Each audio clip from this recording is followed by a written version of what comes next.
सबसे पहले हमें देखेंगे कि कंप्यूटर में एक्सेल कैसे ओपन किया जाता है, कैसे एक्सेल ओपन होता है। उसके दो तरीके हैं एक्सेल ओपन करने के। हमारे पास एक क्या है कि हम सीधा स्टार्ट बटन पे क्लिक करें नीचे और यहाँ एक्सेल हम टाइप कर दें, तो आप देखेंगे जो जो एक्सेल सिस्टम में इंस्टॉल होंगे वहाँ पे नीचे ऊपर दिख जाएंगे। तो मैं इस पर क्लिक कर देता हूँ 2010 वाले पे, तो ये एक्सेल जो है हमारा ओपन हो जाएगा। ये आ गया ऑप्शन। इसको बंद, दूसरा तरीका है कि विंडो आर करेंगे और यहाँ पे क्या है एक्सेल टाइप कर दीजिए और एंटर कर दीजिए। एक्सेल क्या है यहाँ पे भी ओपन हो जाएगा। तो जूम इन जूम आउट के लिए मैंने बता रखा है कि आप कंट्रोल दबा के जैसे माउस की जो बीच की बटन उस ऊपर घुमाएंगे तो जूम इन हो जाएगा, नीचे घुमाएंगे तो जूम आउट। ये पहला ही मेथड मैं हर किसी को बताता हूँ पहले। अब हम इसके बारे में जानते हैं कि सबसे ऊपर हमें कुछ बटन यहाँ पे दिखाई दे रहे हैं, कुछ ऑप्शन यहाँ पे, कुछ टूल्स नज़र आ रहे हैं। इसको हम, इसका जो नेम होता है वो होता है quick axis tool bar. Quick axis ये टूल बार है आपका। नीचे आप आएंगे, थोड़ा सा आगे बढ़िए। मैंने इस फाइल का नाम सेव नहीं करा है, पहले इसको मैं सेव कर देता हूँ फाइल को। तो सेव करने के लिए ना मैं क्विक एक्सिस टूल बार का ही प्रयोग करूँगा। यहाँ पे देखिए एक ऑप्शन दिख रहा है मैं सेव के लिए, तो इस पर मैं क्लिक कर दूंगा। तो यहाँ से क्या है कि इस फाइल को ना मैं सेव कर देता हूँ और इस फाइल को मैं सेव कर लेता हूँ एफ ड्राइव के अंदर। पाथ मैंने चेंज कर दिया इसका और मैं इसे सेव कर देता हूँ 10 AM बैच। तो मेरी फाइल का ना नाम यहाँ पे क्या है वो सेव हो चुका है। मेरी फाइल का नाम ना टाइटल बार में तुरंत ऊपर आ गया है कि मैंने कौन सी फाइल जो है अभी ओपन कर रखी है। तो इसको हम बोलते हैं क्या, टाइटल बार। अब टाइटल बार इसलिए फाइल का नाम देता है कि मैं फाइल को पहचान पाऊँ कि उस फाइल में उसमें किस चीज़ का रिकॉर्ड हमने फाइल के अंदर रखा हुआ है। टाइटल बार, टाइटल बार से थोड़ा आगे बढ़ेंगे। ये मिनिमाइज बटन है जहाँ पे हम फाइल को कई बार क्या करते हैं, मिनिमाइज कर लेते हैं। मिनिमाइज बटन है हमारे पास। उससे आगे देखिए, उससे आगे रीस्टोर बटन है, रीस्टोर बटन। उससे आगे क्या है, उससे आगे हमारा क्लोज, फाइल को बंद करने के लिए क्या है बटन हमें यहाँ पे दिया हुआ है। तो देखिए मिनिमाइज, जैसे हमें फाइल को बंद नहीं करना है, कुछ समय के लिए मिनिमाइज कर दिया तो मिनिमाइज होगी फाइल। ओपन करने के लिए वापस क्लिक करो, ये वापस ओपन हो जाएगी। रीस्टोर करना है तो यहाँ पे क्लिक कर दी, थोड़ा इसका साइज जो है थोड़ा छोटा हो जाएगा। इस पर क्लिक करेंगे फिर से मैक्सिमाइज हो जाएगी। क्लोज का मतलब है फाइल को आप यहाँ पे, अगर आप उस जो मैंने इसमें राइट किया डेटा उसको मैं सेव कर देता हूँ तो मेरा डेटा इसमें ना सेव हो गया है। अब मुझे उसी फाइल को दोबारा ओपन करना है डायरेक्ट, तो स्टार्ट बटन पे आप आइए और यहाँ पे इसका नाम टाइप कर दीजिए ओनली 10 AM बैच। तो जैसे मैं 10 AM बैच यहाँ पे राइट करता हूँ तो मेरी फाइल जो है ऊपर निकल के आ चुकी होगी। तो यहाँ पे तो नहीं दिखाई दे रहा है, मैं यहाँ पे 10 टाइप करता हूँ सिर्फ, देखो ये आ गया 10 AM बैच आ रहा ना फाइल। इस पर क्लिक कर दीजिए, आपकी फाइल डायरेक्ट यहीं से ओपन हो जाएगी। उससे नीचे जब हम आते हैं, हमें आ रहा है ये यहाँ पे फाइल है होम, इंसर्ट, पेज लाउट, इसको हम बोलते हैं मेन्यू बार। ये मेन्यू बार है हमारा, मेन्यू बार, क्योंकि जिसमें बहुत सारे हमारे टैब दिए होते हैं। अब यहाँ पे टैब है इसके अंदर क्या, जैसे फाइल है आपका, इंसर्ट है, इंसर्ट है, पेज लेआउट है, यहाँ पे हमारा पेज लेआउट हो गया। उसके बाद क्या है, फॉर्मूला है, और उसके बाद क्या है, डेटा है, उसके बाद क्या है आपकी रिव्यू टैब है, उसके बाद क्या है व्यू टैब है। इसमें यही होती हैं। तो इनको हम क्या बोलते हैं, टैब के नाम से जानते हैं। टैब है हमारी, ठीक है। जैसे इंसर्ट टैब, इसका अलग अलग फंक्शन है नीचे। पेज लेआउट टैब के अलग अलग फंक्शन होंगे। होम, अब इसके नीचे ये क्या है, जब मैं डबल क्लिक करता हूँ तो ये हमारा रिबन वाइड हाइड हो जाता है। डबल क्लिक करने से वापस आ जाता है। किसी भी टैब पे डबल क्लिक कर दो वो चला जाएगा। और यहाँ पर देखो ऑप्शन ऊपर भी दिया होता है, इस पर क्लिक करेंगे तो हाइड हो जाएगा, क्लिक करेंगे तो वापस हमारा जो है ओपन हो जाएगा। तो ये हमारा क्या है, इसको हम बोलते हैं रिबन बार। रिबन बार, इस रिबन बार के अंदर सारे फंक्शन दिए होते हैं। होम टैब के हमारे कितने सारे जो फंक्शन हमें यहाँ दे रखे हैं। उसके नीचे आइए, देखिए जिस सेल पे मैंने अभी मैं इस सेल पे मैंने क्लिक किया हुआ है तो ये ऊपर से देखो हाईलाइट भी हो रहा है और 8 सेल भी हाईलाइट हो रहा है। इसको हम बोलेंगे क्या, A8। पहले कॉलम का नाम आता है फिर रो का नाम आता है। इसको हम बोलते हैं सेल एड्रेस। जो यहाँ दिखाई दे रहा है ना ऊपर A8, जहाँ पे मैंने क्लिक कर रखा है ना, देखो यहाँ पे हाईलाइट हो गया, ये हाईलाइट हो गया, यहाँ पे क्लिक किया, ये हाईलाइट हो गया। इंटरसेक्शन पॉइंट हम सेल को बोलते हैं।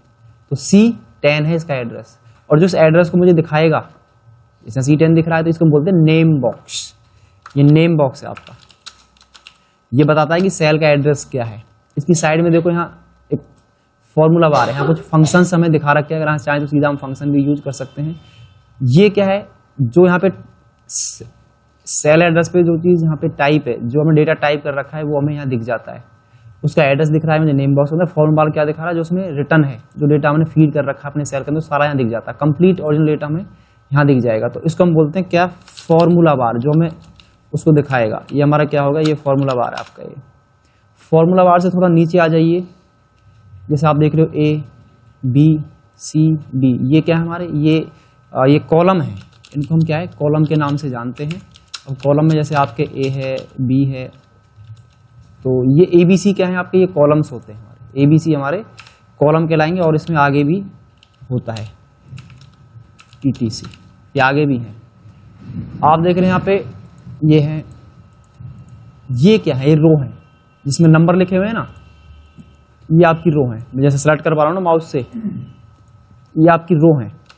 अब रो कौन सी, यहाँ पे नंबरिंग दे रही है 1 2, वैसे तो ये लास्ट 10 48 576 रो होती है इसमें टोटल।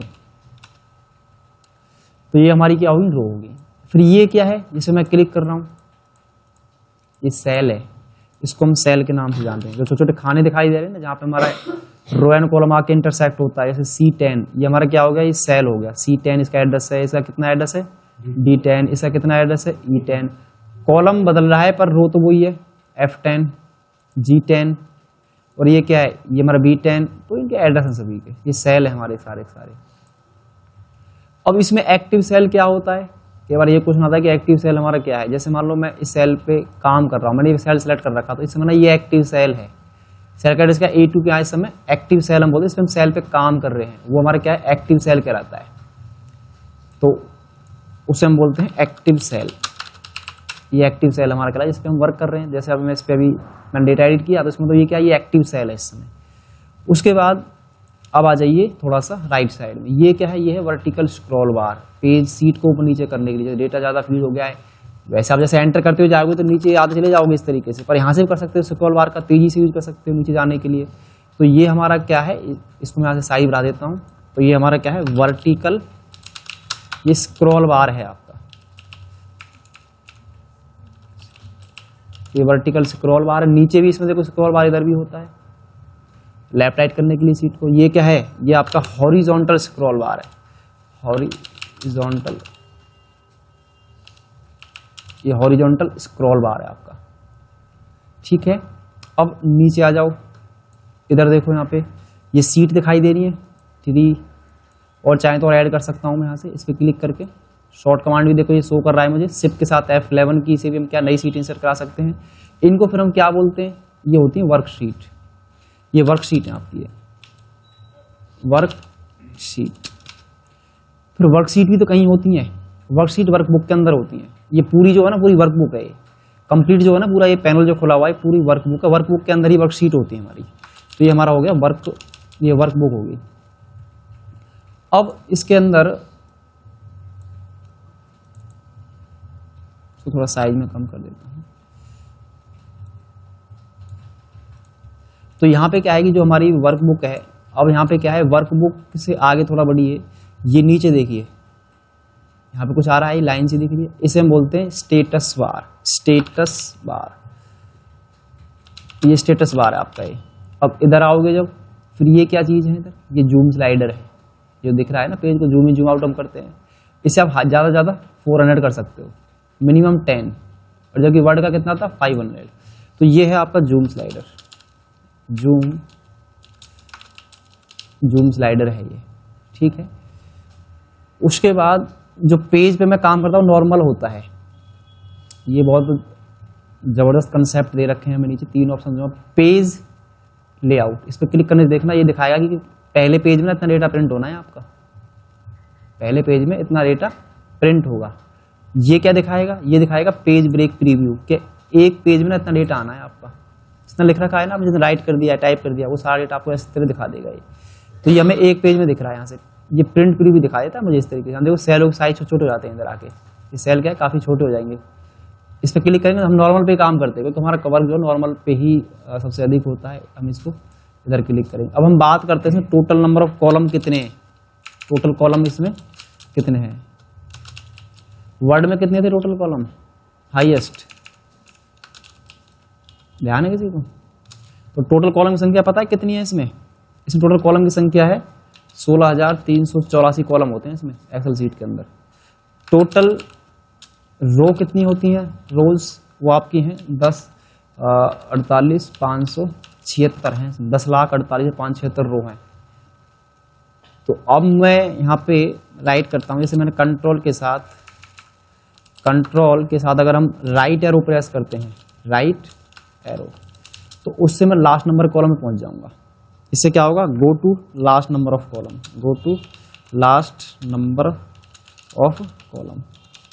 देखना मैं कंट्रोल के साथ क्या कर रहा हूँ, राइट एरो, जिसका एड्रेस क्या है, XFD है इसका एड्रेस। ये 16,384 नंबर का कॉलम ही है, लास्ट पे आ गया हूँ बिल्कुल। वापस जाना है, कंट्रोल साथ लेफ्ट एरो प्रेस कर दो, वापस यहीं पहुंच जाएंगे। अब हम बात करते हैं लास्ट नंबर रो पे कैसे जाएं। रो की संख्या दिखा रखी है मुझे, ये तो नंबर में है, तो उसके लिए मैं क्या करना है, कंट्रोल के साथ डाउन एरो की प्रेस करनी है, डाउन एरो की। इससे क्या होगा, इससे हम हो जाए, इससे जो है हम आसानी से यहाँ पे हम क्या करते हैं, go to last number of row, तो लास्ट नंबर रो पे आ जाऊंगा। लेकिन मैं कंट्रोल से डाउन एरो की प्रेस करूंगा, देखो 10,48,576 दिखा है, दिखा रहा है इधर, और कंट्रोल अप से ऊपर जाएंगे, फिर से मैं वहीं पहुंच जाऊंगा जहां से मैं आया हुआ हूं। दूसरा देखिए, अब इसमें हम बात करेंगे वर्जन्स की, कि एक्सेल में जो वर्जन आए हैं वो कितने हैं। अब एक शॉर्ट तरीका भी है रो कॉलम को चेक करने का। यहाँ पर देखो एक सिंबल सा आ रहा है ना इधर, इस पर क्लिक कर दो, ऊपर देखो क्या आ रहा है, 10,48,576 क्या है, R इंटू 16,384 क्या है, कॉलम है इसके अंदर। 16,384 क्या है, कॉलम है इसके अंदर। अगर हम टोटल जो ये लाइन मुझे दिखाई देती है इधर, ये से लाइन दिखाई दे रही है, ये क्या है, ये ग्रिड लाइन होती है, इसे बोलते हैं ग्रिड लाइन। एक्सेल में क्या है, ग्रिड लाइन होती है हमारे पास, ठीक है। ये जो लाइन दिखाई दे रही है क्या है, ये ग्रिड लाइन है आपकी। ये नहीं देखना है प्रिंटिंग का दिखा रहा है, बस ये प्रिंटिंग का है कि इतना एरिया हमारा प्रिंट में निकलेगा। ये जो डॉट लाइन दिख रही है इधर, क्योंकि मैंने अभी यहाँ पे प्रीव्यू क्लिक किया था इसलिए लाइन यहाँ पे आ गई है, तो ये प्रिंट को दिखाएगी हमारी। अब हम बात करेंगे एक्सेल के वर्जन कौन कौन से अपडेट हुए हैं मार्केट के अंदर, वो हम थोड़ा सा उनके बारे में जानेंगे, वो क्या क्या उसमें रो हैं, क्या क्या कॉलम है। तो यहाँ पे हम एक्सेल वर्जन, तो इसमें रो कितनी है मैं यहाँ पे राइट कर देता हूँ, एक तो रो, और यहाँ पे कॉलम, और यहाँ पे वर्जन। सब उसके 2003 था, उसके बाद 2007 ऑफिस आया था, उसके बाद 2010, जिस बार मैं करा रहा हूँ 2010 पे कर रहे हो आप अभी, 2013 अपडेट हुआ, उसके बाद फिर उसके बाद 2016 अपडेट हुआ है, उसके बाद 2019 अपडेट हुआ है, उसके बाद 2021 अपडेट हुआ है, उसके बाद 365 ऑफिस आया है, ठीक है। उसके बाद लिब्रे ऑफिस भी आया था, लिब्रे ऑफिस। तो अभी हम यहीं तक देखेंगे वर्जन। अब इसमें टोटल अगर मैं रो की बात करूं, किसमें, 2003 के वर्जन के अंदर, तो उसमें पता कितनी रो थी कुल, इसमें थी रो ओनली 65,536 रो थी इसमें, 65,536 रो थी कुल 2003 वाले ऑफिस में। आपने तो नहीं चलाया, मैंने चला रखा है, इसलिए मैंने काम भी किया है। कॉलम कुल 256 कॉलम थे इसमें, ओनली 256। अब हम बात कर रहे हैं 2007 से लेके और 365 ऑफिस तक ना, सब में रो कॉलम की संख्या क्या है, सेम है अब तक। और रो कितनी है, वही 10,48,576 और 16,384 क्या है, कॉलम है। 16,384 क्या है, टोटल नंबर ऑफ कॉलम है हमारे पास। ये सब में सेम है, ये यहाँ तक क्या है आपके ना, ये सेम है इन सब में, यहाँ तक ये सेम है, तो इनमें कोई बदलाव नहीं हुआ है। बाकी जो 2003 जो ऑफिस था उसमें बस ये थोड़ा आपको ध्यान रखना है। जो इसके बाद जितने वर्जन अपडेट हुए हैं ना, उन सब में क्या है, रो कॉलम की संख्या ना अब तक सेम ही रही है आपके सामने, ये सेम ही है इनके अंदर, रो कॉलम संख्याएं क्या है, सेम है। तो ये तो हमारे क्या हो गए, वर्जन के बारे में होगा कि एक्सेल के जो वर्जन अपडेट हुए थे कौन कौन से इसके MS ऑफिस के वर्जन आए थे मार्केट के अंदर। तो ये वो ऑफिस के वर्जन हैं जिन पे अभी हम सीख रहे हैं, वो हमारा क्या है, 10 है। मैं इसको इधर पेस्ट कर लेता हूं। तो ये आपके क्या है, वर्जन आए थे। तो ये इसका क्या है, एक इंट्रोडक्शन है जो हमने अभी देखा है। ये इसके बारे में क्या है, ये एक्सेल के बारे में क्या है, इंट्रोडक्शन किया है अभी हमने। अब हम बात करेंगे बिल्कुल जीरो लेवल से स्टार्ट कर रहे हैं हम, तो यहाँ पे ना एक कमांड हम चलाने वाले हैं आज जो सीखेंगे, जिसमें 2-3 ऑप्शन मैं आपको कराऊंगा, Ctrl+1। अब Ctrl+1 से पता है क्या ओपन होगा, open format cell. Open format cell की ना एक विंडो ओपन होगी, एक डायलॉग बॉक्स यहाँ ओपन होगा। देखो मैं Ctrl+1 क्लिक करता हूँ, बिल्कुल जीरो लेवल है, बिल्कुल जीरो से हम स्टार्ट कर रहे हैं इसे। अभी देखना एक कॉमन चीज ध्यान रखनी है सबको, आपने यहाँ पे सेल में डेटा कुछ भी राइट कर दें, जो यहाँ राइट कर रखा है डेटा, जो फीड कर रखा है सेल में, वो ओरिजिनल डेटा यहाँ दिख जाएगा। चाहे इसमें आप कलर डाल दीजिए, कुछ भी डाल दीजिए, पर ओरिजिनल डेटा आपको यहाँ दिख जाएगा जैसा उसमें है। ओरिजिनल चीज आपको ना फॉर्मूला बार में ही दिखेगी, चाहे वो वहाँ से दिखने में कैसी भी हो, सीट पे विजिबिलिटी आपने कैसी भी अपडेट कर दी है, पर ओरिजिनल डेटा आपको यहाँ दिख जाएगा उसमें क्या है वास्तव में। तो सबसे पहले मैं नंबर फॉर्मेटिंग की बात करता हूँ, और जो भी हम डेटा यहाँ पे राइट करते हैं ना एक्सेल में, वो जनरल फॉर्मेट ही होता है पहले से। ये जनरल ही तो लिख रहा हूँ मैं, कोई फॉर्मेटिंग थोड़ी नहीं यहाँ पे, ये जनरल में है डेटा। इसमें मैंने पॉजिटिव नंबर ले लिया इधर, ये मेरे पास यहाँ पे माइनस की क्या है, संख्याएं हैं। अब माइनस का कुछ डेटा है मेरे पास, जैसे 80 ले लिया, 90 ले लिया, माइनस ये हमने ले लिया। तो इस तरीके से ना कुछ संख्याएं माइनस की, कुछ संख्याएं क्या है, पॉजिटिव की हैं। तो मैं इन्हें कस्टमाइज करूंगा खुद के अकॉर्डिंग। कस्टम फॉर्मेटिंग का मतलब होता है कि रिपोर्ट को सामने वाले के अकॉर्डिंग क्या उसे परफॉर्मा, उसका डिजाइन, उसका लेआउट क्या है, चेंज कर देना।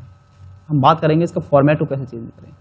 जो डेटा दिख रहा है ना, वो अभी क्या है, जर्नल है। ये जर्नल का मतलब सामान्य रूप से लिखा हुआ है, इसकी कोई फॉर्मेटिंग नहीं है, ठीक है। तो हम यहाँ पे क्या करेंगे, तो इसको ना सेलेक्ट कर लो, यहाँ से इसको कर लो, यहाँ से सेलेक्ट, और इस पे ना Ctrl+1 क्लिक करना है। जब आप यहाँ देखेंगे ना, सैंपल में क्या आ रहा है, 56 आ रहा है ना, 56 आ रहा है। इसका मतलब सैंपल बिल्कुल सिंपल डेटा लिखा हुआ है, जो अभी मैं बात कर रहा था। कैटेगरी क्या है, जनरल कैटेगरी में शामिल है अभी। अब देखना, मैं जैसे इस पे क्लिक करूंगा मुझे अंतर बताना क्या आएगा। क्लिक करने से क्या अंतर दिखाई दे रहा है। अब इस पे क्या है 56 और यहाँ पे 56 कैसे आ रहा है, क्या अंतर आ रहा है अब समझ में है। 100 तक गिनती कहाँ आ गई इसमें भाई, डेसिमल प्लेस है भाई, ये 100 तक गिनती कहाँ है इसमें। ऐसा कुछ नहीं है भाई, यहाँ डेसिमल प्लेस ऐड हुए हैं, बस यहाँ पे 0 ऐड हो गया है पीछे, बाकी कुछ नहीं है इसके अंदर। अगर मैं देखना इस पे क्लिक करके यहाँ ओके कर देता हूँ, तो आप देखेंगे सब में डेसिमल प्लेस लग गए होंगे, और जबकि यहाँ पे ना कोई डेसिमल प्लेस नहीं है। अगर मैं दिखाऊँ ना आपको, ऊपर देखिए, आप यहाँ क्लिक कीजिए, यहाँ कुछ है, यहाँ कुछ नहीं है, वो खाली विजिबल हो रहा है। मुझे मैं कह रहा था ना कि डेटा की फॉर्मेटिंग चाहे कैसे भी कर दीजिए, वो ओरिजिनल डेटा ना मुझे यहाँ दिखता है एक्चुअली में उसके अंदर क्या है, पर ये ना कोई खास फॉर्मेटिंग नहीं है। अगर आपको लगता है इस तरह डेसिमल प्लेस ऐड करने हैं, ये बहुत काम आता है हमें। यहाँ डेसिमल प्लेस या फ्रैक्शन में अमाउंट होती है ना, ये चलेगा ही चलेगा ऑप्शन में। तो यहाँ तो मुझे फ्रैक्शन की आवश्यकता है ही नहीं, इसको कर लीजिए सेलेक्ट। इसका कंसेप्ट अभी सब क्लियर करता हूँ। Ctrl+Z से बैक कर दो, Ctrl+Z से बैक कर दो। अब इसका कंसेप्ट समझिए। जैसे आप राइट कर रहे हो 50.60, आप देखेंगे डेसिमल प्लेस आएगा ही नहीं आया। मैंने राइट किया 50.30, नहीं आ रहा।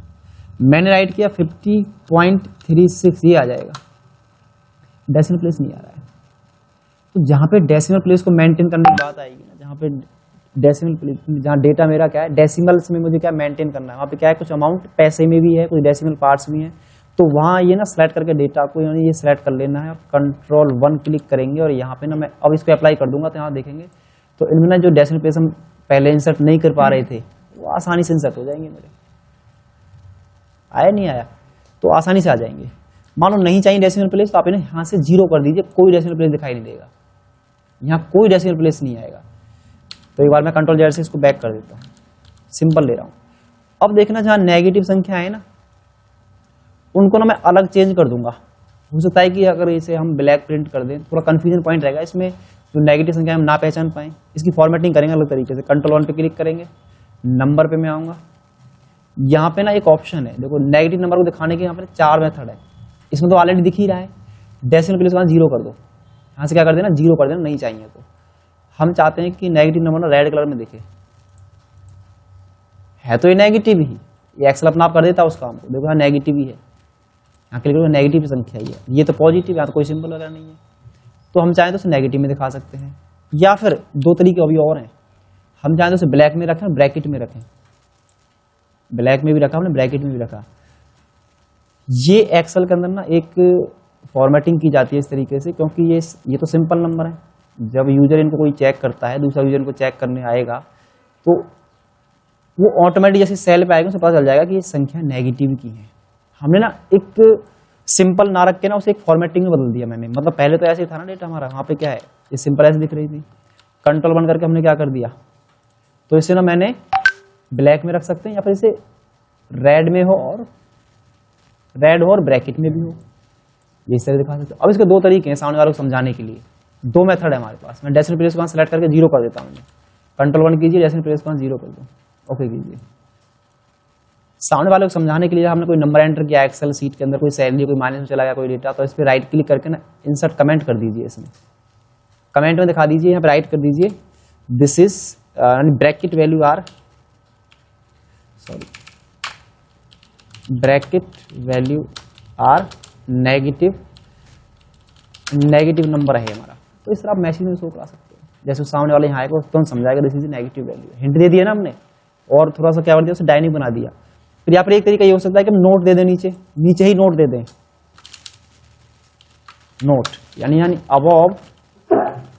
Above red bracket value are वो नेगेटिव। तो इसमें सामने वाले को आसानी से पता चल जाएगा। और इसको यहाँ से क्या है, यहाँ से अंडरलाइन कर दीजिए और बोल्ड कर दीजिए, तो नोट मिल गया ना। उसे दो तरीके हैं, तीसरा तो उसमें है ही एक्सेल में।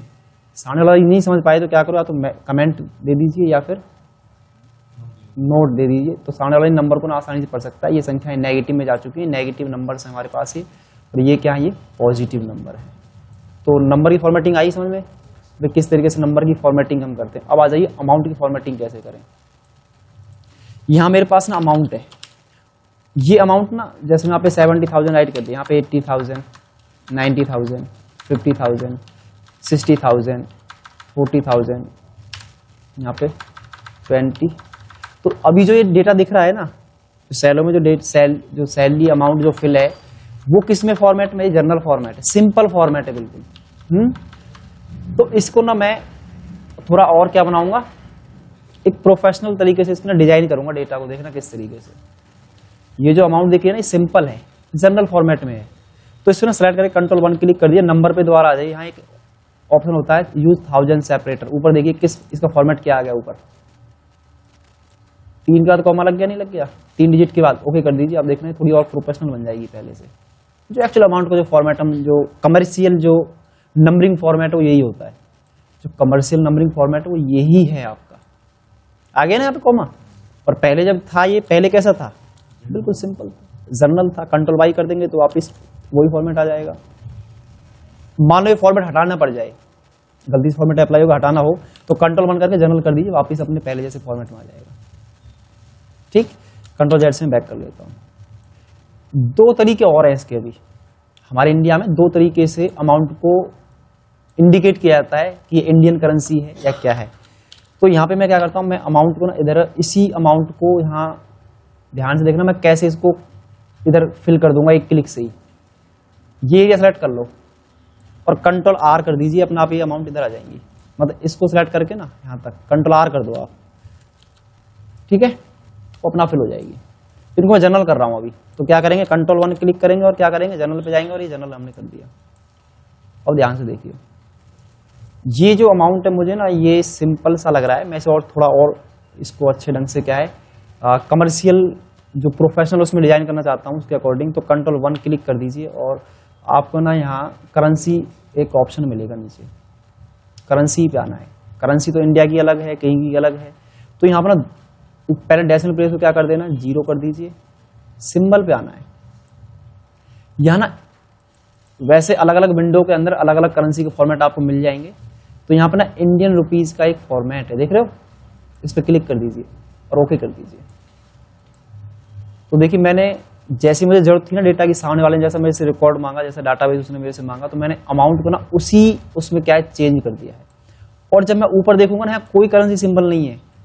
मैं कह रहा था ना कि सिर्फ विजिबिलिटी चेंज होती है डेटा की फॉर्मेटिंग करने से, डेटा उसमें वही रहेगा जो उसमें है पहले से। देखो यहाँ पे वही 70,000, कोई कॉमा वगैरह नहीं है, कोई सेपरेटर नहीं है इसके अंदर। इसे बोलते हैं हम कॉमा या फिर बोल सकते हो इसे सेपरेटर लगाना अमाउंट, ये बहुत ज़रूरी है। ये अमाउंट पर आपको इस तरह जहाँ आपकी सैलरी वगैरह हैं, अमाउंट्स हैं, वहाँ पर आपको ये अमाउंट को इस तरह अगर उसकी फॉर्मेटिंग कर देते हो तो अमाउंट जो है थोड़ा सा उसको पढ़ने में, उसको रीड करने में आसानी हो जाएगी। ये तो हो गया एक अलग फॉर्मेट। एक और होता है इसके अंदर इंडियन फॉर्मेट। कंट्रोल 1 क्लिक करा, करेंसी पे हम आए और यहाँ डेसिमल प्लेस को कर दो 0 और यहाँ पे ना नीचे यहाँ पे आई प्रेस करो, INR आ जाएगा अपने आप ही। INR आ जाए तक ना आए, जब तक आई प्रेस करते रहो। INR आ गया, ऊपर देखिए क्या आ रहा है, डेसिमल प्लेस को यहाँ पे 0 कर दीजिए। तो डेसिमल प्लेस बढ़ा भी सकते हैं, घटा भी सकते हैं, तो मुझे नहीं चाहिए, ओके कर दीजिए। आप देखेंगे यहाँ ये फॉर्मेट अप्लाई हो गया ऑटोमेटिकली। तो अमाउंट फॉर्मेट जैसे वैसे बेसिक लेवल पे ना ये वाला सबसे ज़्यादा यूज होता है, सबसे ज़्यादा। आप कहीं भी देखेंगे जहाँ भी आपको सैलरी सीट, एक्सेल सीटें मिलेंगी, यहाँ पे हमेशा आपको यही वाला फॉर्मेट मिलने वाला है, यही चलेगा वहाँ पे। दूसरा, जहाँ पे ज़रूरत है तो अपने अकॉर्डिंग क्या है उसे हम चेंज कर सकते हैं अकॉर्डिंग टू नीड्स के अनुसार। हमें लगता है कि इंडियन करेंसी उस पर सामने जो है INR फिल होना चाहिए अमाउंट से पहले, तो वो भी हम फिल कर सकते हैं। तो इस तरीके से ना मैं अमाउंट की जो है ना फॉर्मेटिंग कर पाऊंगा। कई बार क्या होता है, जैसे मान के चलो यहाँ 0 है किसी के अमाउंट, ध्यान से देखना, यहाँ 0 है, मैं इसी अमाउंट को ना कॉपी कर लेता हूँ। कंट्रोल C से कॉपी और कंट्रोल V सबको पता है पेस्ट करने का तरीका। तो हमने क्या करा, यहाँ पे इसे हमने सिलेक्ट कर लिया। मैं इसको जनरल फॉर्मेट में अभी इसके फॉर्मेट में हटा दिए सारे। तो हमने क्या करा, सिलेक्ट किया अमाउंट को, यहाँ पे ना किसी का अमाउंट मान लो जैसे किसी की सैलरी जनरेट नहीं हुई, यहाँ पे 0 आ गया, यहाँ पे भी क्या है 0 आ गया। अब हम क्या करेंगे, जहां 0 है, देखो 0 तो एक अजीब सा दिख रहा है हमें यहाँ पे, इसको ना मैं माइनस में हाइपन में चेंज कर दूंगा इसी 0 को। हम सैलरी शीट बनाए तो उसमें क्या है कि थोड़ा सा अच्छा दिखे। अगर मान लो हमसे बोला जाए कि जहाँ पे 0 है उसको हाईलाइट कर दो, तो आप इसे अगर कलर भी दोगे तो ये बहुत अजीब सा दिखेगा, यहाँ पे यहाँ 0 है। तो इससे बेटर है कि मैं इसको थोड़ा और प्रोफेशनल कर दूं। इसको सिलेक्ट कर लेना पहले, ठीक है, और कंट्रोल 1 पे जाके ना यहाँ अकाउंटिंग सिंबल है अगला, अकाउंटिंग में सिंबल को भी आपको डेसिमल प्लेस को 0 कर देना, सिंबल को भी नन कर देना, इसे ओके कर दीजिए। आप देखेंगे कमाल हो जाएगा। इधर जहां 0 थी ना, यहाँ 0 ही है यहाँ 0 ही है, ऐसा कोई नहीं कि 0 नहीं है, यहाँ 0 ही। आप देखो ऊपर यहाँ 0 ही है, खाली किस में कन्वर्ट होगी है वो एक हाइपन सिंबल में कन्वर्ट कर दी है हमने क्या है वो हाइपन सिंबल में क्या है हमने वो कन्वर्ट कर दी है। तो इस तरीके से हम क्या कर सकते हैं, हमारे नेगेटिव पॉजिटिव नंबर को क्या हम फॉर्मेटिंग कर सकते हैं। अमाउंट की हम क्या है कॉमा सेपरेट अप्लाई कर सकते हैं। अगर हमें इस तरह के फॉर्मेटिंग आवश्यकता, हम ये वाला फॉर्मेट अप्लाई कर सकते हैं। INR की आवश्यकता है तो ये वाला फॉर्मेट अप्लाई कर सकते हैं। जो हमें लगता है कि जहाँ 0 है और थोड़ा रिपोर्ट को और अच्छे ढंग से बनाया जाए तो वहाँ पर हम क्या कर सकते हैं, वहाँ पे भी अमाउंट जो जहाँ 0 थी हमने क्या करा, अकाउंटिंग पे गए, सिंबल और डेसिमल प्लेस को 0 कर देंगे तो वहाँ ये हो जाएगा। जैसे कई बार क्या होता है, जैसा हमने देखा नहीं, कई बार ESI कटता है। अब कईयों का तो ESI 200 कटा, किसी का 0, इसका नहीं कटा, इसका नहीं कटा, इसका नहीं कटा, बाकी का इसका कट गया। तो देख रहे हो 0 कितना अजीब सा लग रहा है इनके बीच में। तो इसलिए ही ये कंट्रोल 1 करके हैं अकाउंटिंग पे, डेसिमल प्लेस को 0, सिंबल को नन कर दीजिए और आप देखेंगे यहाँ वो अपने आप ही माइनस में दिखने स्टार्ट हो जाएंगे। जैसे अमाउंट डाल दीजिए 0 तो 0 आएगा, अपने आप ही है इस तरह सिंबल आता चला जाएगा। और इससे संबंधित मैं आपको एक्चुअल सीट दिखाता हूँ स्कूल की। मेरे पास सैलरी सीट है स्कूल की, आप देखेंगे यही फॉर्मेटिंग है वहाँ पे भी सेम, वहाँ कोई अलग नहीं है फॉर्मेटिंग, वहाँ भी सेम यही फॉर्मेटिंग कर रखी है। तो एक बार मैं सीट दिखाता हूँ। ये सैलरी सीट आप देख रहे हो, जहाँ यहाँ 0 ही है, यहाँ कुछ नहीं है, यहाँ डैश जहाँ देख रहे हो 0 है। और देखो फॉर्मेटिंग यही अप्लाई कर रखी है 1000 सेपरेटर वाली। इधर भी ये रहा, ये सीट है, ये सैलरी सीट है। अलग अलग सीट बना रखी है यहाँ पे, वैसे इसमें अनेक सीटें हैं इसके अंदर।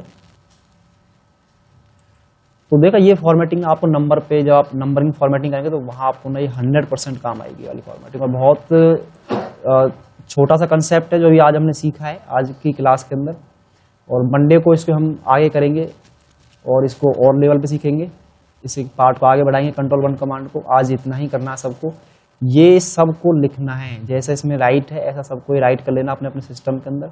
और जैसे जैसे मैं कराता जाऊँ उसी हिसाब से अपने सिस्टम में ये चीज़ ना आपको राइट करते हुए चलनी है। आज हमारा जो आगे टॉपिक है वो है कंट्रोल 1 के अंदर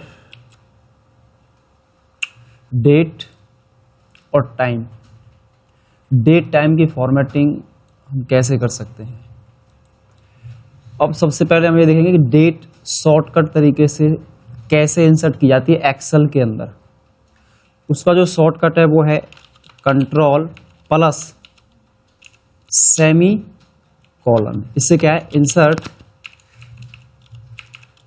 इंसर्ट सिस्टम करंट डेट।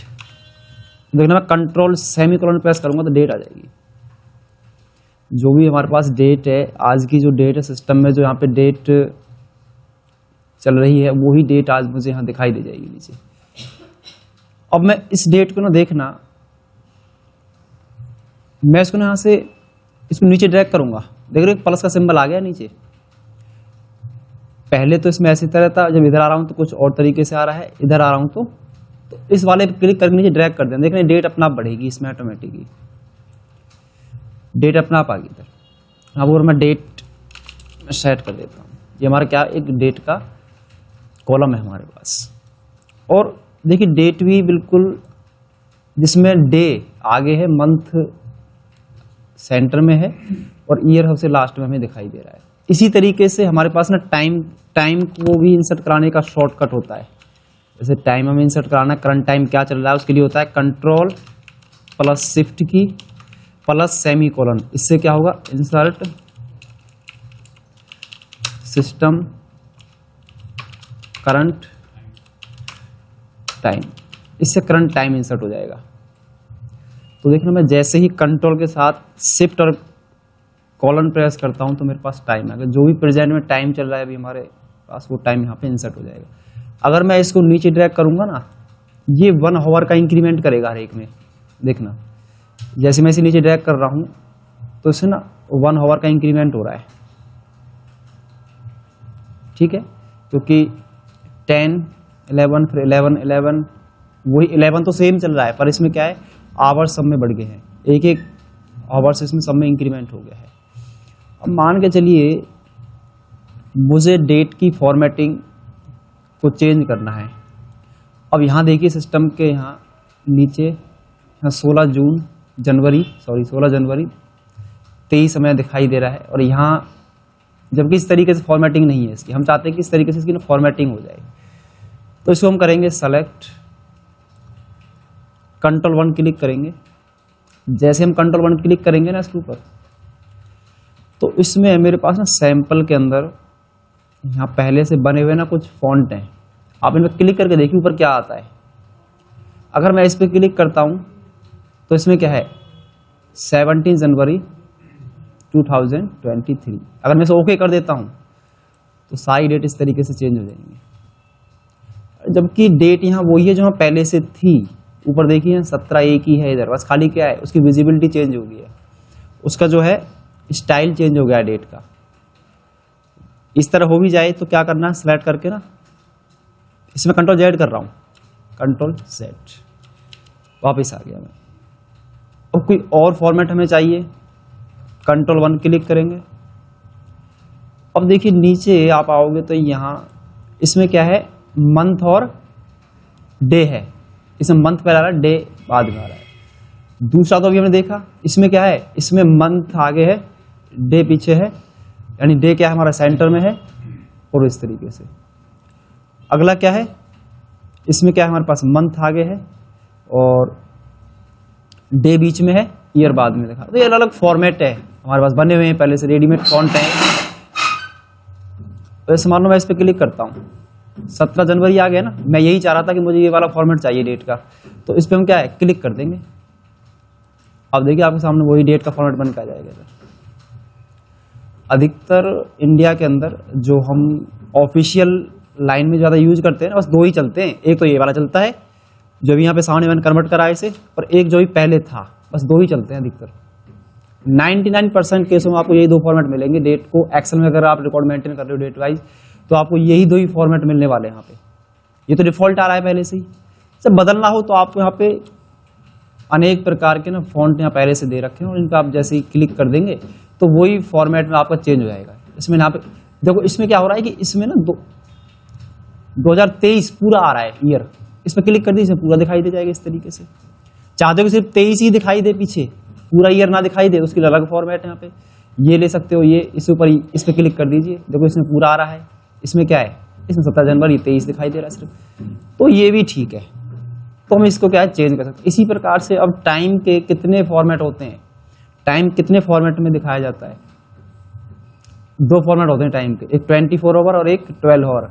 तो जहां AM PM जहां रहा है उसका मतलब क्या है, वो है 12 आवर का फॉर्मेट है। वो हम चाहते हैं आवर्स में कन्वर्ट हो जाए, आवर्स का मतलब 24 आवर फॉर्मेट में कन्वर्ट हो जाए। तो जहां 1 है ना वहां 13 आ जाएगा, और जहां 2 है वहां 14 आ जाएगा, जहां 3 है वहां 15 आ जाएगा। तो इसको हम कन्वर्ट करेंगे, देखना कैसे। सेलेक्ट कर रहा हूं मैं इसे, Ctrl 1 कर दीजिए। यहाँ ना एक HM होगा, ऊपर देखिए AM PM हट गया, तो 24 आवर का फॉर्मेट अप्लाई हो गया इस पर। ओके कर दीजिए, आप देखेंगे 10, 11, 12, 13, 14, 15, 16, 17, 18, 19, 20 यानी 24, 24 में 0 हो जाता है, 23 तक चलेगा। तो ये हमारा कौन सा फॉर्मेट है, ये है 24 आवर का फॉर्मेट है हमारे पास, ये वाला, ये 24 आवर का फॉर्मेट है ये, ठीक है। उसके बाद अब मैं फिर से Ctrl 1 करूंगा, मैं अगले पॉइंट पे आ रहा हूं। अगला है इसमें परसेंटेज। परसेंटेज होती क्या है, परसेंटेज से अभिप्राय होता है, जैसे यहां मैं 2 टाइप कर रहा हूं, ठीक है, और शिफ्ट के साथ परसेंटेज अप्लाई कर रहा हूं। इसका मतलब क्या है, कौन बताएगा? ये 2% जो बना है इसका मतलब क्या होता है, वैसे एक्चुअल में इसका मीनिंग क्या है, इसका अर्थ क्या है एक्चुअल में? परसेंटेज निकालिए कभी, इसका मतलब है 2/100 है इसका अभिप्राय। 2% का मतलब होता है इसकी बट्टे 100 है, नहीं समझे? 2% मतलब होता है कि 2/100 है इसका मतलब। एडिट करते हैं इसे, अब देखना है यहाँ पे मैं कैसे करूंगा। हमने क्या करा, हमने इक्वल लिखा। सबसे पहले ध्यान देना, एक्सेल के अंदर every function formula start must be equal sign. Equal sign के बगैर ना कोई फॉर्मूला काम नहीं करेगा, कोई फंक्शन कोई कैलकुलेशन कर ही नहीं सकते इसमें। इक्वल साइन सबसे पहले प्रेस करना है। मैंने 2/100 कर दिया इसके, इसका आएगा 0.2 आंसर दिखाई देगा इस तरीके से। है तो ये परसेंटेज ही है, तो ये परसेंटेज ही, पर इसको ना परसेंटेज में कन्वर्ट करने के लिए मैं इसका नीचे ड्रैग कर रहा हूँ, ये सेम आ जाएगी नीचे। इसको ना परसेंटेज में कन्वर्ट करने के लिए क्या है, Ctrl 1 पे जाके ना परसेंटेज के थ्रू भी इसको हम कन्वर्ट कर सकते हैं, बात वही है। तो आप ओके कर दीजिए, 2/100 ही तो है इसका मतलब भी। खाली डिजाइन हमने चेंज कर दिया, उसका लेआउट बदल दिया। ऊपर देखिए, ऊपर क्या है, वही 2/100 ही तो आ रहा है। ये भी क्या है इसका मतलब। और जो मैंने पहले डायरेक्ट टाइप किया था इक्वल, हमने क्या करा यहाँ पे शिफ्ट के साथ परसेंटेज लगा दिया, ये भी 2/100 ही है इसका मतलब भी। इसका मतलब भी वही है और इसका मतलब भी वही है, दोनों का मीनिंग क्या है, सेम है यहाँ पे। अब एक कैलकुलेशन करके देखते हैं छोटी सी। अब यहाँ SI का फार्मूला किस किसको पता है, सिंपल इंटरेस्ट का? प्रिंसिपल गुना रेट गुना टाइम अपॉन 100, यही होता है सिंपल इंटरेस्ट का फार्मूला। अब मान के चलो प्रिंसिपल, प्रिंसिपल मतलब मूलधन, प्रिंसिपल हमें दे रखा है कितना, 20,000 रुपए, और टाइम दे रखा है मुझे कितना, 1 ईयर के लिए, और रेट दे रखा है मुझे कितना, यही 2%। तो मैं क्या करूंगा यहाँ पे 2 और शिफ्ट के बाद परसेंटेज प्रेस कर दी, 2% आ गया। तो हमें पता है कि फॉर्मूला हमारा ऊपर है ये रहा। तो इसके अकॉर्डिंग देखने से कैसे करेंगे, हमने लिखा इक्वल, मतलब इंसर्ट कराया इक्वल सिंबल को, सबसे पहले इक्वल सिंबल इंसर्ट कराना है। अब यहाँ पे क्या सिलेक्ट है, प्रिंसिपल है ना पहले, तो प्रिंसिपल को सिलेक्ट कर लो। अब ये मत देखना यहाँ ये E42 क्यों आ रहा है, क्योंकि हमेशा एड्रेस लेगा, ये कोई वैल्यू नहीं लेता हमेशा, ये ध्यान रखना। फिर क्या करेंगे, मल्टीप्लाई का मतलब होता है स्टार लगाएंगे, ये मल्टीप्लाई का काम करेगा इधर। फिर सेलेक्ट कर लिया क्या, रेट, रेट कहाँ है, ये रहा। फिर मल्टीप्लाई लगाएंगे और 1। मैं ना बटे 100 नहीं करूंगा इसके अपॉन में, क्यों, ऑलरेडी 2% मतलब क्या है, ऑलरेडी 2/100 है उसमें पहले से। आप ओके कर दीजिए, कितना आंसर आएगा इसका आएगा 400। अब 400 आया कैसे, 400 आया कैसे इसका आंसर, बताता हूं कैसे आया है। देखिए जैसे हम नोटबुक में करते हैं उसी तरीके से करके दिखाता हूं। इसमें ना लिखा 20,000 मल्टीप्लाई 1, यानी एक सारा तो 1 ही लिख देंगे सीधा, मल्टीप्लाई 2/100। तो इसे आप इसे क्या है, बटे में 100, 2 जीरो कट गई, 2 एकम 2, 2 दूनी 4, 400 तो आंसर आ रहा है। वही मेरा कैलकुलेशन था यहाँ पे जो मैं कर पा रहा था यहाँ पे। तो इस तरीके से ना हम सिंपल इंटरेस्ट यहाँ पे निकाल सकते हैं। सबसे पहले इक्वल साइन लगाया, फिर हमने ये, फिर मल्टीप्लाई, फिर ये मल्टीप्लाई, बस इनको मल्टीप्लाई कर दो आपस में, आपका इंटरेस्ट कैलकुलेट होकर यहाँ आ जाएगा। अब मान के चलो मुझे निकालना है, टाइम दे रखा है मुझे कितने का, 6 महीने का दे रखा है, 6 महीने का टाइम दे रखा है, ये तो रहा साल का। इक्वल राइट किया, सेलेक्ट किया इसे, अब 6 मंथ का टाइम है, तो मैं यहाँ भी जैसे, तो हमें पता क्या करना होगा, जैसे 6 महीने तो बटे 12 से डिवाइड करना होगा उसे, जब 6 महीने की बात होती है, मल्टीप्लाई वही 2%। अब मैं अपना 6 चेंज करूंगा, अभी देखना मैं यहाँ 6 टाइप कर देता हूँ, तो ये 6 महीने का इंटरेस्ट निकल के आ गया है 2% के हिसाब से 20,000 पे कितना, 200। अगर हमसे बात की जाती है भाई हमें दिन का निकालना है, 6 दिन का, 8 दिन का, 10 दिन का, 12 दिन का, फिर कैसे निकालते, हमने क्या करा, इसे सेलेक्ट किया, मल्टीप्लाई 2% मल्टीप्लाई, जैसे हमारा 6 दिन की बात हो रही है तो बटे में ना 365 कर दीजिए, 365। ईयर की बात हो तो डायरेक्ट मल्टीप्लाई कर दो, मंथ की बात हो तो मंथ को, जितने मंथ हैं उसको 12 से डिवाइड कर दो, और डे की बात हो तो 365 से डिवाइड कर दीजिए, आपका जो आंसर है निकल के आ जाएगा। ये एग्जाम्पल मैंने इसलिए समझाया क्योंकि मेरे पास ना परसेंटेज का आ गया था, इसलिए वो उसके लिए ये एग्जाम्पल मुझे यहाँ पे देना पड़ा है। इस तरीके से क्या आप कैलकुलेशन भी एक्सेल में कर सकते हो, जिसको थोड़ा बहुत मैथ आता है वो इसमें वो सारा वर्क हमारा ना एक्सेल ही कर देता है उस काम को, और सेकंडों में कर देता है। तो अब हम देखते हैं अगला ऑप्शन, ये समझ में आया परसेंटेज माने क्या। तो परसेंटेज हम इसलिए ही अप्लाई करते हैं। 2 तरीके हैं परसेंटेज बनाने के लिए, या तो आप 2% राइट कर दीजिए सीधा, या फिर क्या करें, कोई संख्या लें इक्वल और अपॉन में 100 कर दीजिए, वो भी क्या है, वही परसेंटेज बन जाएगी। अगले कंसेप्ट पे आइए। अगला है फ्रैक्शन। फ्रैक्शन माने क्या, फ्रैक्शन पढ़े आपने मैथ में, जैसे 1 से 1/2, 2 एकम 2, 3/2, यानी कि किसका आधा हो गया, वो 1.5। अब देखना कैसे करेंगे, फ्रैक्शन कैसे बनते हैं एक्सेल के अंदर। इक्वल मैंने कर दिया 5/2, कितना आंसर आएगा इसका, 2.5, ढाई आ रहा है। अब इसी के फ्रैक्शन बनाएंगे हम, तो इसमें ना कंट्रोल 1 कर दीजिए इधर, और देखना मैं फ्रैक्शन पे आऊंगा और ओके कर दीजिए। अब ये पता है कैसे है, ये है 2 से 1/2 है, 2 दूनी 4, 4 1 5, 5/2, जब भी तो आंसर वही आएगा। तो इस तरीके से ना आपने मैथ में 9th और 10th में फ्रैक्शन थे, इंटरेस्ट जब हम बनाया करते थे वहाँ पे, जैसे चक्रवृद्धि ब्याज, सिंपल इंटरेस्ट कैलकुलेशन, वहाँ फ्रैक्शन थे, उसके अंदर भी है। तो इस तरीके से अगर आपको आवश्यकता लगती है तो आप ना आसानी से ना फ्रैक्शन बना सकते हो। जैसे मैंने 1.5 है, ये किसका आधा है, 3 का है, तो इस पर क्लिक करके कंट्रोल 1 पे जाएंगे और इसे फ्रैक्शन पे क्लिक कर दो, तो इस तरह हम फ्रैक्शन ही बना सकते हैं। काफ़ी, अगर थोड़ा सा 10 साल पीछे जाइए तो पहले जो लेजर मेंटेन हुआ करते तो फ्रैक्शन में ही चला करते थे, और जहाँ भी इस तरह कैलकुलेशन की आवश्यकता हो तो आप वहाँ पे ना, ये आप एक्सेल के अंदर भी उस काम को कर सकते हो जो आप मैनुअली करा करते थे उस काम को। ठीक है, अगला कंसेप्ट देखिए इसी में। अगला है साइंटिफिक। साइंटिफिक क्या है, ऐसा कंसेप्ट समझना। मैं देखो,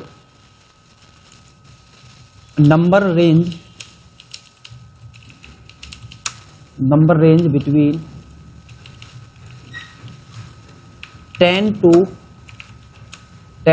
11 digit, 11 digit, number range between 10 to 11 digit number is visible in cell। अगर नंबर की रेंज 10 से लेकर 11 डिजिट तक है तो सेल में वो नंबर दिख जाएगा मुझे। If number range more than 10 to 11 digit, 10 to 11 digit से ज्यादा है, 11 डिजिट, वो number show in scientific form,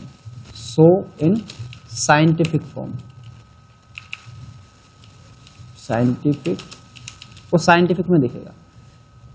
अब देखिए कैसे, मान लो मैं कोई डेटा एंट्री ऑपरेटर का वर्क कर रहा हूँ और मुझे यहाँ आधार नंबर को मेंटेन करने की आवश्यकता है। मतलब यहाँ पे क्या है, मुझे मोबाइल नंबर लेने क्लाइंट के, इस कॉलम में मोबाइल नंबर आने चाहिए और इस इधर आधार नंबर चाहिए। आधार नंबर चाहिए मुझे। चलो जैसे मैंने 8059979780, तो मोबाइल नंबर ना दिख रहा है मुझे, देखो दिख रहा है ना, नंबर आ गया आसानी से 80599797, ये हमने क्या 10 डिजिट नंबर क्या विजिबल हो रहे हैं। अब मुझे आधार नंबर इधर मेंटेन करने हैं, जैसे 32 56 72 47 57 42, आप देखेंगे साइंटिफिक फॉर्म में आ गया और आपको नंबर पूरा नहीं दिखाई देगा। आप यही होती है साइंटिफिक फॉर्म। साइंटिफिक फॉर्म का मतलब होता है कि आपके जो नंबर है ना वो हेक्साडेसिमल फॉर्मेट में दिखने लगते हैं फिर आपको। अब देखो यहाँ पे ई आ गया, ये जो यहाँ पे क्या है ई आ गया है हमारे पास, तो ये साइंटिफिक फॉर्म में दिख रहा है। अगर मान लो आपसे इस तरह रिपोर्ट मांग ली जाए या आपको आधार नंबर दिखाइए, तो इन्हें कौन रीड कर सकता है, तो विजिबल ही नहीं हो रहे सामने। हाँ वैसे इसमें पूरे नंबर हैं, ऊपर देखोगे यहाँ पूरे नंबर दिखेंगे मुझे, डबल क्लिक कीजिए इस पर तो ये क्या है मेरे पास पूरे नंबर ही हैं, पर ये रिपोर्ट में तो इस तरह नहीं आएगा। मान लो आपसे मैं कंट्रोल पी करता हूँ इसका, अगर मैं कंट्रोल पी कर देता हूँ, अगर मैं इस रिपोर्ट को यहाँ से प्रिंट करता हूँ तो ये तो इस फॉर्म में आएगी ना, फिर सामने वाला क्या समझ पाएगा, नंबर तो पूरा नहीं आ रहा ना। यही होती है साइंटिफिक फॉर्म एक्सेल के अंदर। जब नंबर की रेंज क्या हो जाएगी, अगर वो 11 डिजिट तक का भी नंबर है ना सेल के अंदर एंटर करा, जैसे 11 डिजिट कर दिए मैंने, कोई मानो आईडी नंबर देखो दिख रहा है ना, विजिबल है, वो क्या है वो साइंटिफिक फॉर्म में कन्वर्ट नहीं हुआ है। मैंने यहाँ पे एक नंबर और ले लिया, ये भी कन्वर्ट नहीं हुआ। तो एक्सेल में ये बहुत ज़्यादा ध्यान देने योग वाली पॉइंट है सबके लिए ही, कि जो नंबर विजिबल होता है ना सेल में, वो 10 से 11 तक ही विजिबल होगा। जैसे वो 12 हो गए, 13 14 15, वो नंबर आपको दिखेगा ही नहीं, वो साइंटिफिक फॉर्म में क्या कन्वर्ट हो जाएगा अपने आप ऑटोमेटिकली ही। अब ये समस्या मेरे सामने आत होगी, अब इसका समाधान कैसे किया जाए। अब बात तो हो जाएगी ना, समाधान भी तो आना चाहिए, समाधान कैसे करें फिर इसका हम, तो देखना इसका समाधान मैं आपको बता रहा हूं। अभी एक कंसेप्ट और समझिए, एक बहुत ही इंपॉर्टेंट कंसेप्ट है। जो एक्सेल सेल होता है ना, एक्सेल जो सेल है, पता है कि क्षमता कितनी है कैलकुलेशन करने की, ओनली 15 डिजिट तक कर सकता है, उसके बाद एक कैलकुलेशन भी नहीं करेगा। जैसे देखो यहाँ 12 डिजिट है ना, इसमें मैं यहाँ पे 3 नंबर एंटर करा रहा हूँ, 1 2 3, तो आप देखेंगे 15 डिजिट ना आपको दिखेंगे ऊपर, अभी पूरे दिख रहे हैं ना। अब मैंने कोई नंबर एंटर कर दिया, एक 16 डिजिट का चाहिए था मुझे, मान लो कोई नंबर है 16 डिजिट का था मेरे पास, एंटर कर दीजिए, आप देखेंगे 0 बन गया होगा अपने आप ही। जितने भी नंबर लेंगे ना सब 0 बन जाएंगे, इसके पीछे सब 0 बनेंगे, 15 डिजिट के बाद अपना आप 0 बन जाते हैं, वो देखो सब 0 बन रहे हैं। क्यों? जो इस कंप्यूटर की क्षमता है ना, जो इस एक्सेल की क्षमता है, वो खाली 15 डिजिट तक ही जोड़ कर सकता है, बाकी 15 डिजिट के बाद में वो क्या करेगा, नंबर दिखाएगा ही नहीं हमें, वो अपने आप ही ना उनको 0 में कन्वर्ट कर देता है ऑटोमेटिकली। तो ये भी ध्यान रखना है कि जो एक्सेल सेल की जो क्षमता है, जो कैलकुलेशन करने की जो इसकी सीमा है, बस इस तरह के जो कंप्यूटर होंगे ना जिन्हें हम चलाते हैं, चाहे लैपटॉप डेस्कटॉप, बस ये 15 सेल तक ही संख्या को दिखा सकते हैं, उसके बाद ये 0 में कन्वर्ट करना का है स्टार्ट कर देंगे। उसके बाद फिर कौन से कंप्यूटर चलते हैं, उसके बाद चलते हैं सुपर कंप्यूटर, जो साइंटिफिक पर्पज के लिए चलाए जाते हैं। तो हमारे सामान्य लेवल के लिए तो 15 डिजिट तक ही आपके नंबर दिखेंगे एक सेल के अंदर। तो 3 कंसेप्ट थे इसके अंदर। क्या था? पहला क्या था, अगर नंबर की रेंज 10 से लेकर 11 तक है तो नंबर विजिबल रहेगा, 12 हो गए, 13 कर दिए, 15 कर दिए, मतलब 11 से ऊपर जैसे ही हो गया वो साइंटिफिक फॉर्म में आ जाएगा।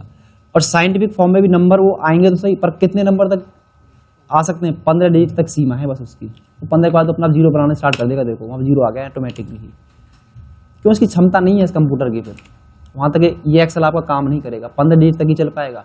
अब 15 डिजिट तक ही आप देख लीजिए बिलियन ट्रिलियन में अमाउंट होगी ये भी। तो अब अगला कंसेप्ट है कि भाई इसको फिर समाधान करा कैसे जाए, आपके सामने समस्या खड़ी हो जाएगी, आप कैसे करेंगे फिर इसका। अब आधार नंबर कैसे विजिबल कराएंगे, तो इसको देखो हम विजिबल करा देते हैं, ध्यान दीजिएगा।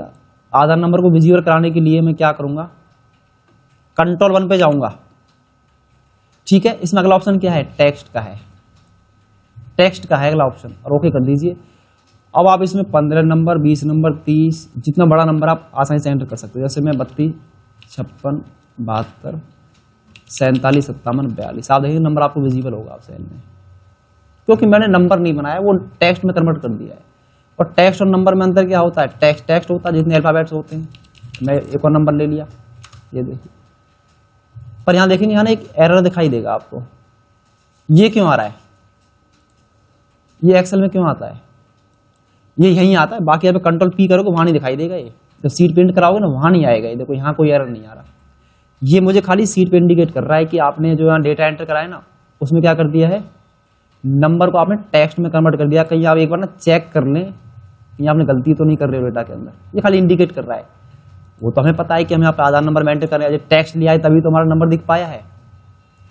अगर मैं से टेक्स्ट नहीं लूंगा ना तो ये नंबर आपको विजिबल नहीं होगा इधर। अगर हम इसे टेक्स्ट नहीं लेंगे तो नंबर विजिबल नहीं होगा किसी भी कीमत पे। देखिए जैसे मैं इस सेल में आ रहा हूँ, अगर मैं यहाँ कोई नंबर यूज कर रहा हूँ वो दिखेगा ही नहीं मुझे। क्यों? क्योंकि नंबर में है, और ये क्या, ये एज ए टेक्स्ट में कन्वर्ट कर दिया है मैंने, ये टेक्स्ट कन्वर्ट कर दिया है। अब एक्सेल में टेक्स्ट और नंबर की पहचान क्या है?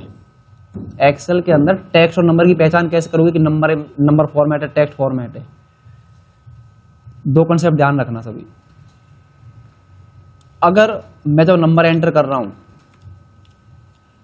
जब मैं नंबर एंटर करता हूं, जब मैं एंटर जैसे करूंगा ना ये राइट साइड में चला जाएगा अपने आप ही, इसमें मतलब नंबर है, ये राइट साइड चला गया।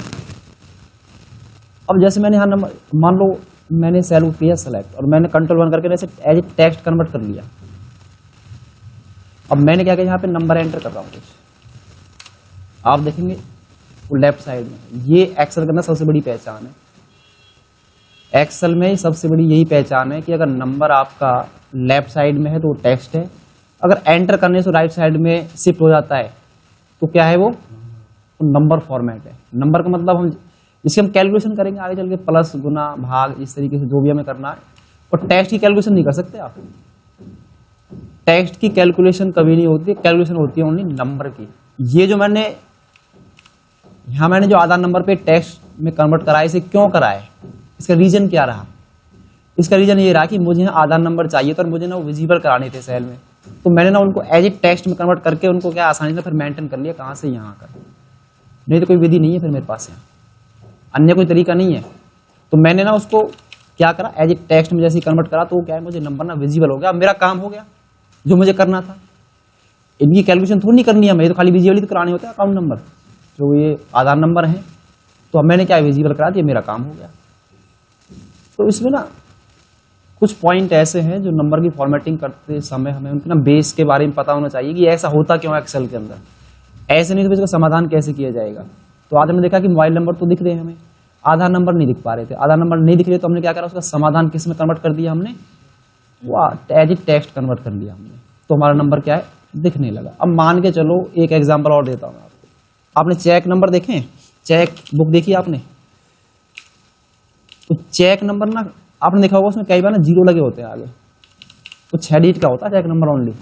अब देखना इसके बाद चेक हो 6 डिजिट का ही मिलेगा, पहले वाला ही होता है चेक नंबर, बाकी इसमें दूसरा होता है। मैं एंटर करूंगा नहीं आएगा, जीरो मेंटेन नहीं कर सकते आप इसमें किसी नंबर से पहले। एक्सेल में सबसे बड़ा यही लिमिट है इसके अंदर। आप इस पर जीरो में लगानी, फिर हम कैसे, मान मुझे चेक नंबर बैंक का रिकॉर्ड रखना है इसमें, अब मैं जीरो कैसे लगाऊं यहाँ पे, तो वही से ना टेक्स्ट में कन्वर्ट कर दीजिए और आप ना चेक नंबर का मेंटेन कर पाओगे। सेलेक्ट करा हमने, कंट्रोल 1 टेक्स्ट पे मैं आ गया और क्या करा मैंने, इसे बस ओके कर दीजिए। और यहाँ पे क्या है, मैंने जीरो यूज किए। अब जितने जीरो आपको चाहिए आप आसानी से यहाँ पे मेंटेन कर सकते हो, पर इनकी कैलकुलेशन नहीं कर सकते, ध्यान देना। सिर्फ रिकॉर्ड को मेंटेन कर पाओगे, कैलकुलेशन नहीं होगी इसकी। ये देखो हो गया ना, इस तरीके से ना मैं चेक नंबर के सामने ना जीरो आसानी से लगा सकता हूं। तो बाकी आपके पास में कोई तरीका नहीं है, ऑप्शन काम नहीं करने तरीके हैं और भी, वो स्टेप बाय स्टेप बताए जाएंगे आगे चल के। ठीक है, चेक नंबर हमारे हो गए मेंटेन। आपसे बोला जाए भाई आपको ना मोबाइल नंबर के सामने अपना जो कंट्री कोड है इंडिया का वो लगाना है, तो हमारे इंडिया कंट्री कोड क्या है, मोबाइल नंबर से पहले लगता है +91। अब +91 में लगाऊंगा तो यहाँ पे वो, जैसे मैंने यहाँ पे एंटर कर दिया तो देखना प्लस से ना एक्सेल में कोई चीज यहाँ, जैसे मैं यहाँ पे +91805997, तो ये ऑलरेडी टेक्स्ट में कन्वर्ट है पहले से ही, इसलिए यहाँ पे वो आ गया है। तो टेक्स्ट में कन्वर्ट करके ही आप ना प्लस ऐड कर सकते हो आप किसी भी नंबर से। कोई फॉर्मेट बना के भेजना है आपको इस तरीके से, तो आप उसे आसानी से यहाँ पे कन्वर्ट कर सकते हो। और वैसे आप +9 में लगाओगे ना, पॉसिबल ही नहीं है। देखो यहाँ पे 9 में ऐड करूंगा, आप आएगा ही नहीं प्लस, क्योंकि नंबर फॉर्मेट में ना कोई भी एक्सेल के अंदर कोई भी फार्मूला प्लस से माइनस से, एट द रेट से, इक्वल से कोई भी इक्वेशन स्टार्ट नहीं होती कभी भी एक्सेल के अंदर। हम एक्सेल की बात करते हैं। तो इस तरीके से आप यहाँ पे फ्रैक्शन है, परसेंटेज है, साइंटिफिक फॉर्म है, तो आप इनको इस तरीके से डेटा को अपना जो है रिकॉर्ड को मेंटेन कर सकते हो। आपका डेबिट कार्ड नंबर है, क्रेडिट कार्ड नंबर है, बड़े बड़े जो अकाउंट्स नंबर वगैरह हैं वो एज ए टेक्स्ट कन्वर्ट करके आप मेंटेन कर पाओगे उनको। अन्यथा आप डायरेक्ट टाइप करोगे, it is not a possible, आप उसे कर भी नहीं पाओगे। तो आज की क्लास को मैं ही रहने देता हूँ, बाकी को हम कल करेंगे। तो बिल्कुल ध्यानपूर्वक कर ले रहा है, क्योंकि ये एक्सेल का अभी कोई फार्मूले स्टार्ट नहीं कराए मैंने, अभी तो खाली मैं नंबर को एंटर करना सिखा रहा हूँ और विजिबल होगा कैसे। तो आज हमारी सेकंड क्लास भी हो चुकी है और कल इसका हम थर्ड पार्ट देखेंगे। कल वाले में आपको कस्टम ऑप्शन कैसे प्रयोग किया जाता है वो हम देखेंगे इसके अंदर।